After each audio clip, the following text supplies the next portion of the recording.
உண்மையை சொல்லி ஆகணும். நீ ஒரு ஓவியன் நிரூபிச்சிட்டயா. ஜூராசிக் பார்க் படம் எடுத்தவனுக்கு கூட இப்படி ஒரு டைனோசரை வரையணும்னு கற்பனை வந்திருக்காதியா.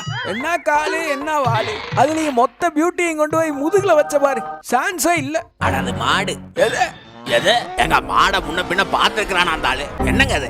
லோக்கல் மாடு உனக்கு என்னடா தெரியும்? ஃபாரின் பசு மாடோட கிராஸ் பிரீடாது. ஓனர் எப்படியா முட்டு கொடுக்கறது இத? நான் ஒரு முட்டு கொடுக்கவா?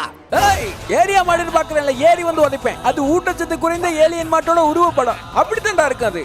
எல்லாம் போய் கொம்ப தீட்டிட்டு வந்து நேத்து ஏத்துறேன். பாடா நீயே வேற்று கிரகத்தை மாடு பத்தி விஷயம் தெரியாம என்ன வேணாம் சொல்ல வேண்டியதா இருக்கு பாரியா.